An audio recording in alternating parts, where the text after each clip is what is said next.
niños y niñas, es Calvin en otro video, y en este video les voy a estar enseñando una Nerf Gun, que es una pistola de juguete que yo tengo que tira balas de mentiritas, y les voy a enseñar y no hay que gastar tiempo en esto. Hay que nomás ir al video y aquí empezamos. Aquí está la Nerf Gun ya descargada. Ahí está. Y ahí ven que tienen que tener una bala ahí. Y aquí perdí una bala.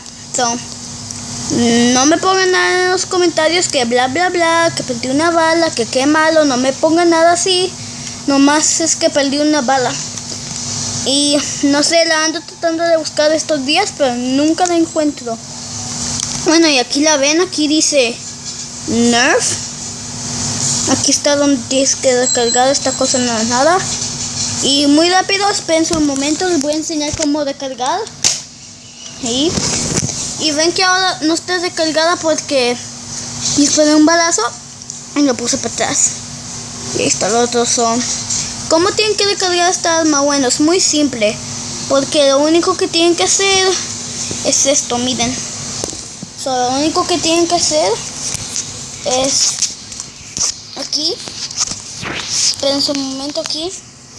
En esta cosa anaranjada. Ahí. Pongan su dedo aquí en este círculo que está abierto. Y púchenlo para atrás. Y van a oír como un sonido así. Significa que ya está ponido para atrás. Y estamos listos para tener divertidos. Bueno, y aquí les voy a enseñar esto. Aquí les voy a enseñar, por ejemplo, ahorita les voy a enseñar cómo dispara. Vamos a ir a dispararle a él. O a Mai. Aquí. En uno. Nomás voy a disparar dos, que son las únicas dos que tengo. 1, 2, 3.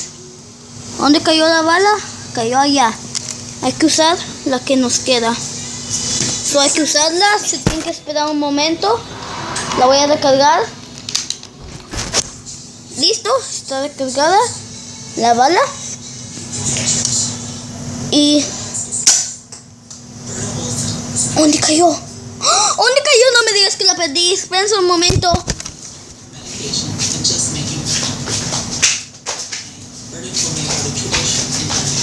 Y se ve como si no la perdí, porque aquí están las dos balas. Y espero que les haya gustado este video. No se les olvide suscribirse y ponerle like. Y no sé si ustedes tienen esta arma, pues sigan las reglas de cómo descargar y todo eso. Y eso es todo lo que tengo que decir por hoy. Y adiós.